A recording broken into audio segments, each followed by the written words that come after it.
Good morning, नमस्ते दोस्तों।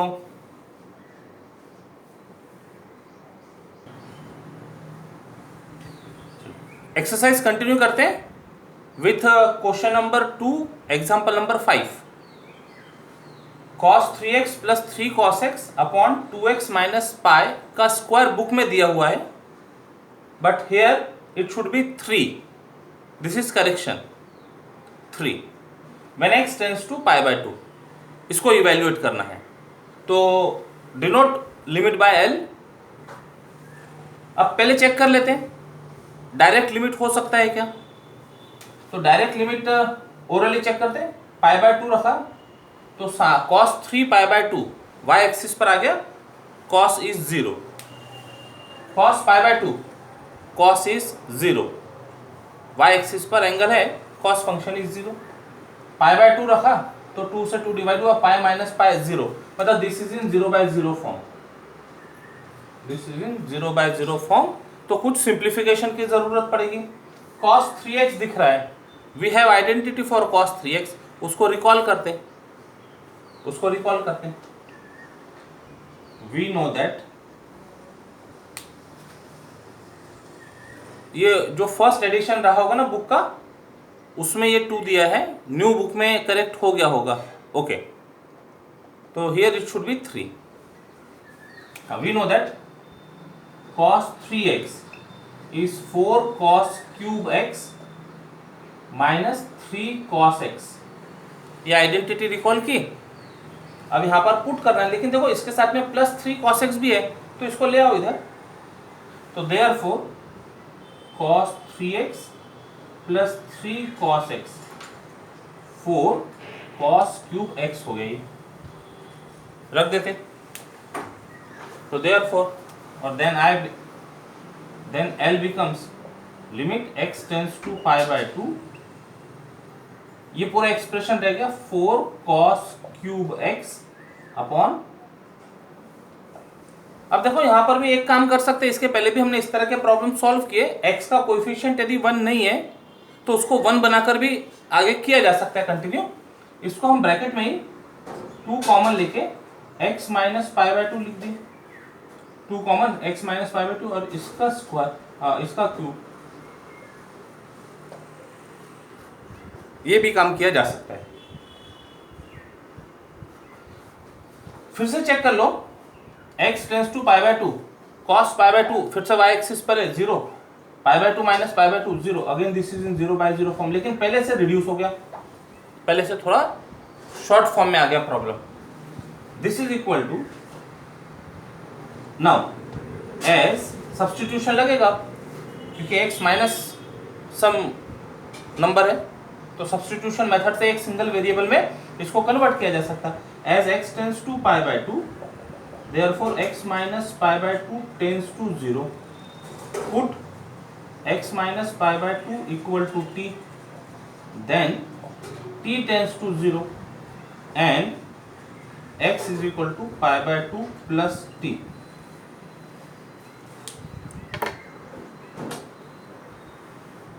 therefore L equal to limit, जब x tends to pi by 2 था तो t tends to pi by 2 हो गया, और t टेंड्स टू 0 हो गया, 0, t टेंड्स टू 0।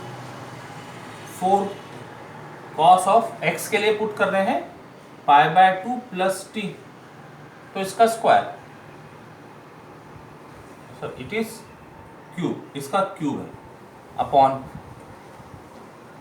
2 का क्यूब 8, और ये x माइनस पाई बाय 2, इसकी जगह वैल्यू रख सकते हैं t का क्यूब। सब्स्टिट्यूशन हो गया सब। अब cos pi by 2 plus theta, तो फंक्शन तो हो जाएगा चेंज, साइन थीटा हो जाएगा। क्वाड्रेंट कौन सा है, pi by 2 plus theta, second quadrant. Second quadrant में cos होता है नेगेटिव, तो this is equal to limit t tends to 0, 4 by 8 यानी 1 बाय 2 रहा, ये माइनस cos t का क्यूब अपॉन, फंक्शन चेंज होके साइन बनेगा ना, cos of pi by 2 plus theta function change हो गया साइन थीटा, और साइन प्लस या माइनस ये क्वाड्रेंट को देखकर लगेगा। सेकेंड क्वाड्रेंट में cos function is negative T cube. तो 1/2 तो बाहर करो, लिमिट ये माइनस का क्यूब है, ये भी -1 आएगा, इसको भी बाहर कर देते हैं। Limit t tends to 0 sine t upon t का cube. Limit of sine theta upon theta, theta tends to 0 है, स्टैंडर्ड लिमिट 1 -1/2 इंटू 1, तो therefore L is equal to -1/2 answer.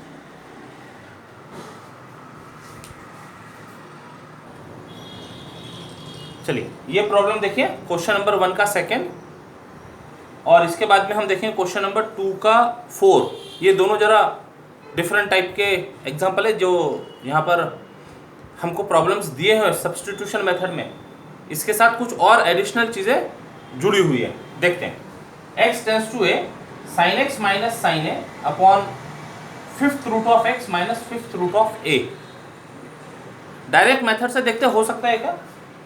sin a minus sine a numerator tends to 0, 5th root of a minus 5th root of a denominator tends to 0। तो ये हो गया indeterminate form 0/0। अब x और a दोनों involve है नीचे, तो सब्स्टिट्यूशन मेथड सोचते हैं। As x tends to a therefore x minus a tends to 0, put x minus a is equal to t, then t tends to 0 and x is equal to a plus t। Therefore L becomes limit x convert हो गया t में, t tends to 0, sine of x के लिए है a plus t minus sine a upon 5th root of x। अब इसको लिखते समय हम x की वैल्यू तो a प्लस टी है ना, a प्लस टी पावर 1/5 ऐसा लिख देते हैं, माइनस a पावर 1/5। अब sine a plus t minus sine a ऐसा दिख रहा है, तो यहां पर फॉर्मूला रिकॉल करते हैं sine c minus sine d का। Formula for sine c minus sine d, we know that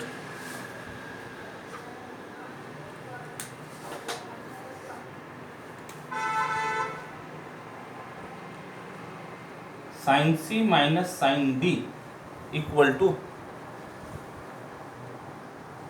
2 times cos of c plus d by 2 into sin of c minus d by 2।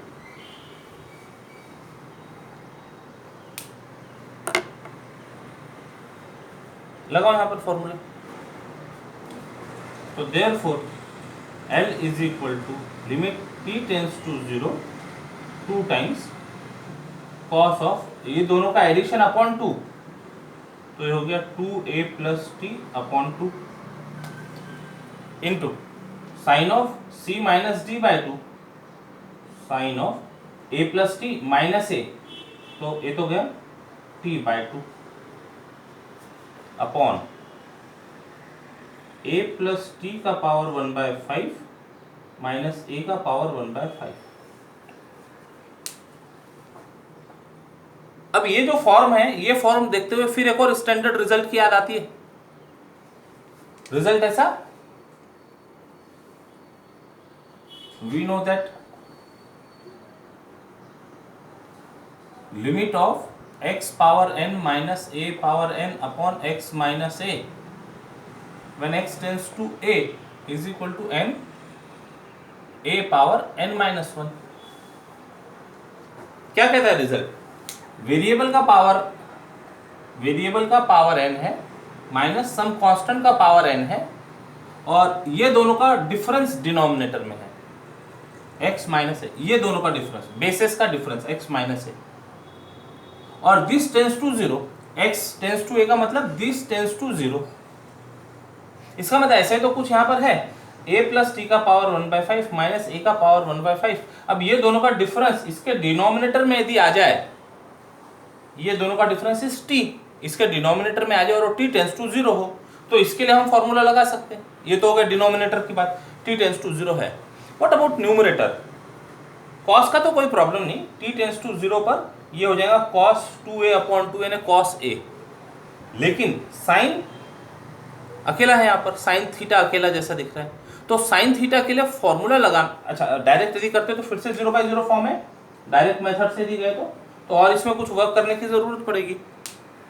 तो sine theta को भी upon में theta की जरूरत है, इसको भी अपॉन में t की जरूरत है, इसको भी अपॉन में t की जरूरत है, तो दोनों न्यूमरेटर और डिनोमिनेटर को t से डिवाइड कर देते as it is not equal to 0।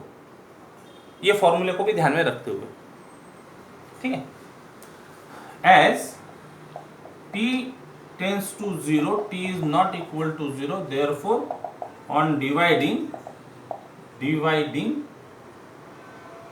numerator and denominator by t we get L is equal to limit t tends to 0 to cos of 2a plus t upon 2 into sin t by 2 upon t। ये तो numerator में divide किया, denominator में a plus t का power 1/5 minus a का power 1/5 upon t, दोनों numerator denominator को t से डिवाइड कर दिया। अब यहाँ पर t टेंस टू 0 के लिए ये इसी तरह का फॉर्मूला काम करते दिखेगा, और ये जो t है ये इसके साथ दे देते हैं।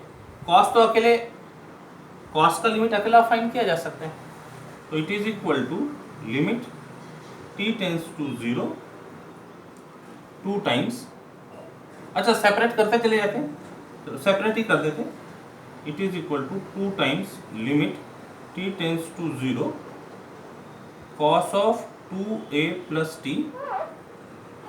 t upon 2 into limit sine t by 2 upon t tends to 0 upon limit a plus t power 1/5 minus a power 1/5 upon t tends to 0 bye algebra of limits. इसका कोई प्रॉब्लम नहीं, इसका लिए हमने फॉर्मूला देख लिया, रिकॉल कर लिया, इसको देखना पड़ेगा। एंगल t/2 है, डिनोमिनेटर में केवल t है, तो इसको बैलेंस भी कर देते हैं यहाँ पर, t/2 इंटू 2 डिनोमिनेटर में है, ये बैलेंस किया। Now this is equal to 2, t tends to 0 पर ये रह गया cos 2a upon 2 that is cos a into इसका लिमिट हो गया 1, ये 1/2 कांस्टेंट न्यूमरेटर में है अपॉन डिनोमिनेटर में, यही फॉर्मूला दिख रहा है यहाँ पर, लगा देते हैं।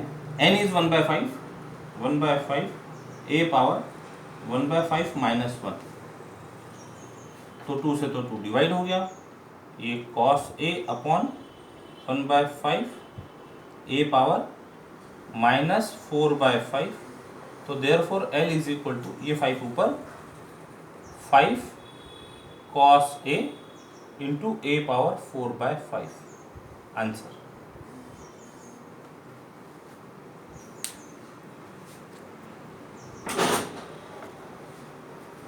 क्वेश्चन नंबर 2 का 4,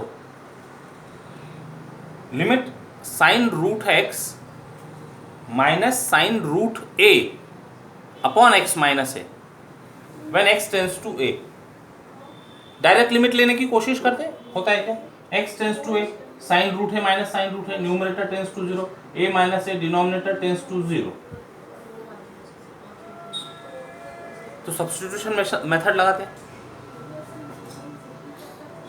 तो देयरफॉर, अच्छा इसको अब हम पहले डायरेक्ट लगा देते हैं फॉर्मूला, उससे करके देखते हैं। We know that sine c minus sine d is equal to 2 times cos of c plus d by 2 sine of c minus d by 2। लगाते हैं आइडेंटिटी,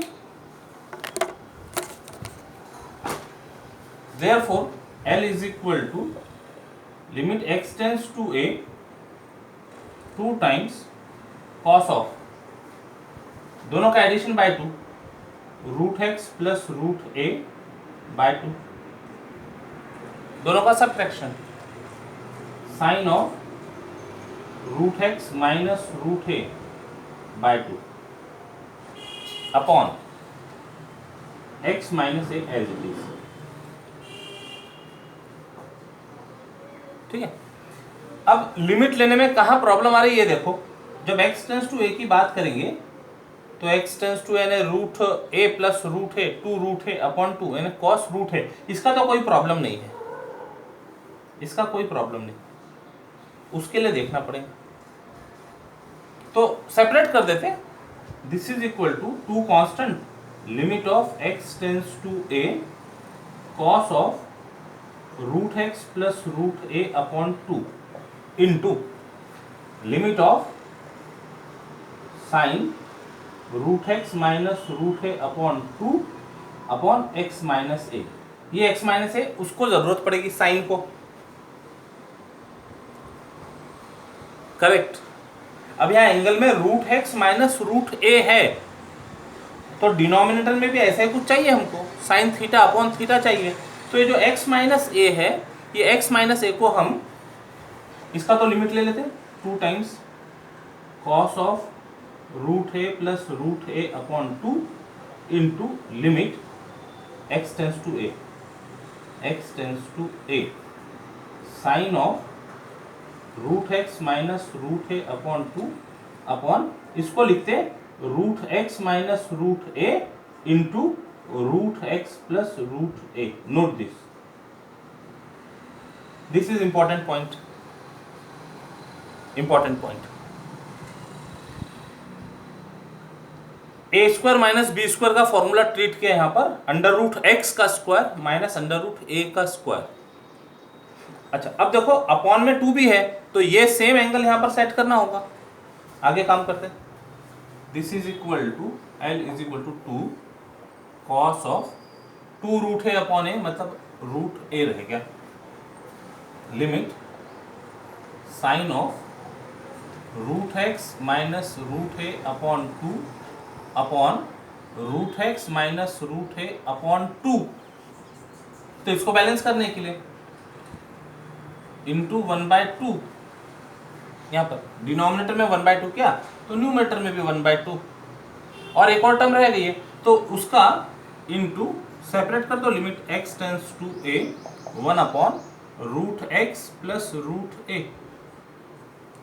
ये जो बचा हुआ है ना term 1 upon root x plus root a, इसका भी अलग से लिमिट लिया जा सकता है। अब सब ठीक हो गया, this is equal to 2 cos root a into x tends to a है। अब रीजन देना पड़ेगा, ये सब अप्लाई कर रहे तो x टेंस टू a है as x tends to a, therefore root x tends to root a imply root x minus root a tends to 0। तो sine therefore root x minus root a divided by 2 tends to 0। मतलब ये theta का काम कर रहा है, वही theta denominator में, and that tends to 0 when x tends to a। तो ये बिना सब्स्टिट्यूशन के हमने प्रॉब्लम सॉल्व कर लिया। इसके पहले वाला प्रॉब्लम कुछ मिलता जुलता था, वहां सब्स्टिट्यूशन करके सॉल्व किया, तो उसको इस मेथड से सॉल्व करने की कोशिश करना और इसको सब्स्टिट्यूशन से सॉल्व करने की कोशिश करना एज एन होमवर्क। करो कंप्लीट। तो इसका लिमिट हो गया 1, therefore L is equal to 2 cos root a, इसका लिमिट हो गया 1 इंटू ये 1/2 और इसका लिमिट इंटू 1 अपॉन ये a है, root a plus root a, तो 2 रूट a। यहाँ रीजन लिखा है सब इसके लिए, ये फॉर्मूले के लिए रीजन लिखा। therefore sin limit of sine theta by theta, theta tends to 0 is equal to 1, इसको यूज किया, दैट इज इक्वल टू 2 से 2 डिवाइड, तो L is equal to cos of root a upon 2 root a, answer. तो एक ही problem को solve करने के कैसे डिफरेंट वेज हो सकते हैं, ये दो प्रॉब्लम में हमने अभी कवर कर लिया। एक बार फिर से रिपीट करते रहे। ये प्रॉब्लम सॉल्व किया हमने डायरेक्ट आइडेंटिटी लगा के, sine c minus sine d without substitution solve होता है। अब यही प्रॉब्लम को सब्स्टिट्यूशन मेथड से सॉल्व कर लेना, और इसके जैसा इसके पहले जो प्रॉब्लम सॉल्व किया क्वेश्चन नंबर 2 का क्वेश्चन नंबर 1 का 2, उसको सब्स्टिट्यूशन मेथड से सॉल्व किया, तो उसको डायरेक्ट आइडेंटिटी लगाकर इस मेथड से सॉल्व कर लेना। तो जितने ज़्यादा आपके पास ऑप्शंस होंगे उतना बेटर लर्निंग होगा। समय पर जो समझ में आ जाए, ध्यान आ जाए, अटेम्प्ट करो प्रोसीजर और सॉल्व करो।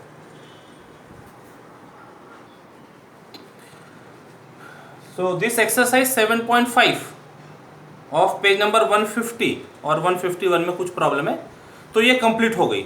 इससे रिलेटेड अभी कोई डाउट्स नहीं है, लेकिन हाँ एक जो क्वेश्चन आप लोगों की तरफ से पूछा जा रहा है कि काफ़ी सारी ट्रिग्नोमेट्रिक आइडेंटिटीज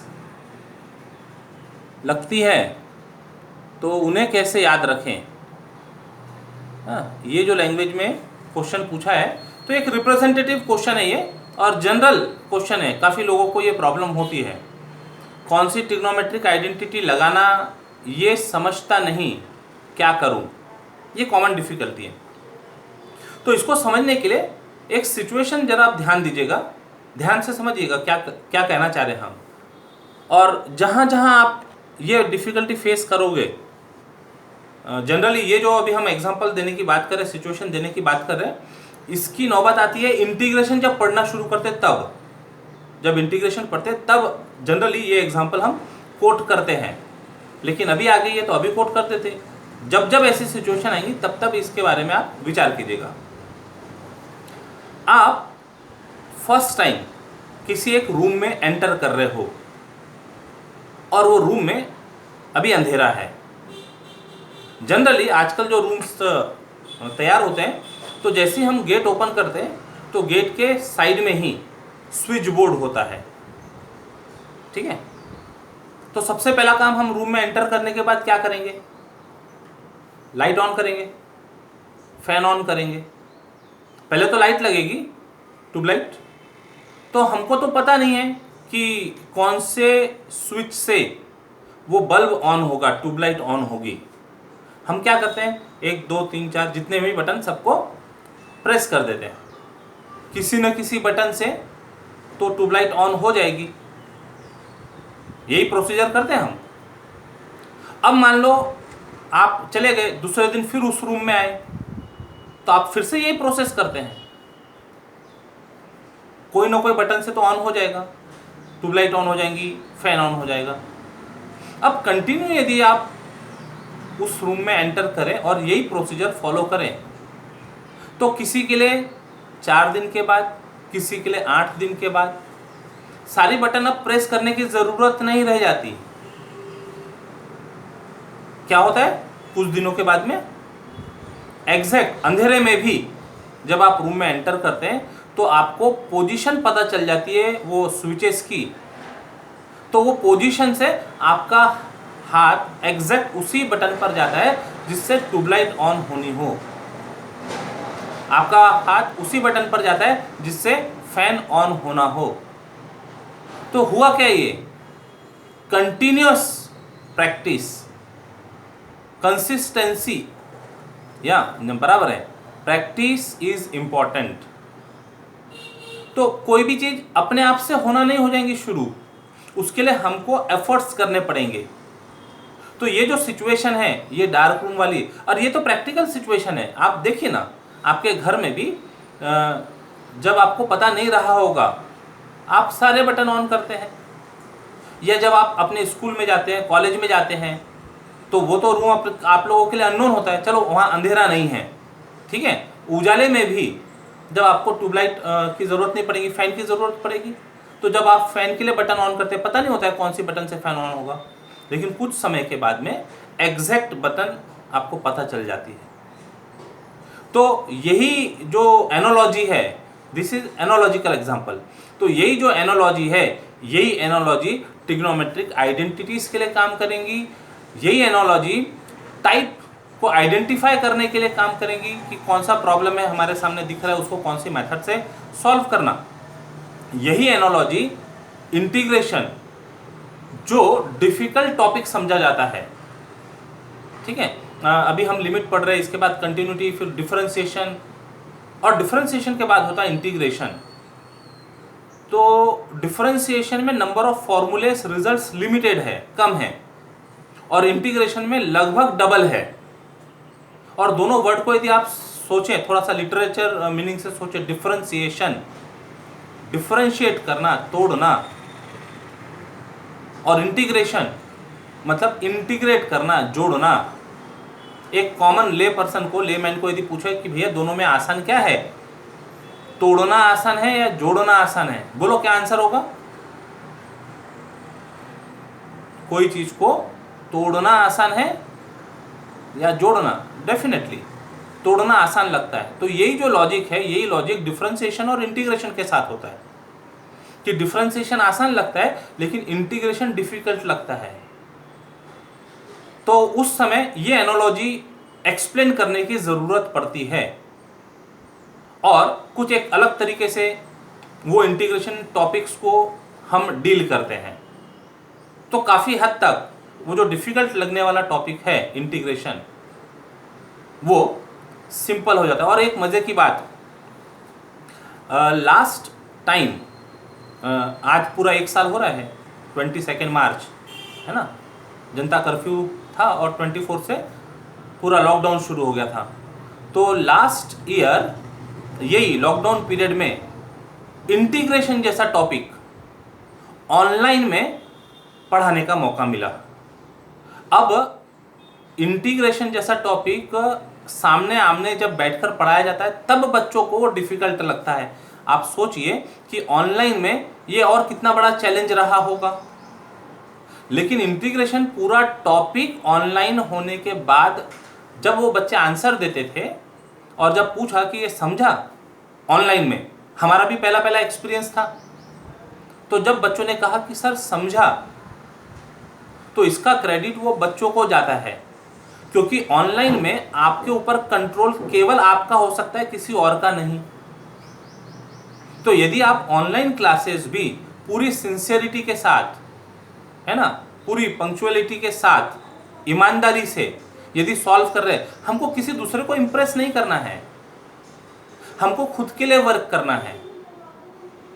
तो यदि हम सिंसियरिटी, ईमानदारी के साथ खुद की ग्रोथ के लिए यदि ऑनलाइन मीडियम के थ्रू भी पढ़ाई करते हैं, तो इंटीग्रेशन जैसा टॉपिक जब लास्ट ईयर बच्चों ने पढ़ा और कहा कि सर समझा हमको, तो हमने कहा अब आपके लिए मैथ्स में कुछ भी चीज़ डिफ़िकल्ट नहीं रह सकती, क्योंकि इंटीग्रेशन जैसा टॉपिक जब आपने ऑनलाइन पढ़ लिया और समझ लिया तो अब आप मास्टर हो गए हर चीज़ पढ़ने के लिए। तो यही जो आपका क्वेश्चन था उसका आंसर यही तरीके से हम दे पाते थे कि प्रैक्टिस मेक मैन परफेक्ट कहा जाता है, उसमें वुमेन भी इंक्लूडेड है। आज बहुत अच्छा सेशन इसके पहले आप लोगों ने अटेंड किया। तो practice main all perfect, practice made all perfect. तो ये कुछ एडिशनल बात करने का मौका मिल गया आपके क्वेश्चन की वजह से। तो कई बार जो भी डाउट्स आपके मन में आते हैं, तो डाउट्स को अपने तक मत सीमित रखिए, उसे बोलिए। तो बोलने से कई बार हमको कुछ और एडिशनल बातें जानने को, सुनने को, समझने को मिल सकती है। तो आज इसी नोट के साथ यहाँ रुकते हैं। कल नेक्स्ट आर्टिकल, इसी लिमिट्स में नेक्स्ट आर्टिकल है लॉगरिथमिक एंड एक्सपोनेंशियल फंक्शन, वो स्टार्ट करेंगे। Till then take care, bye bye, जय गणित।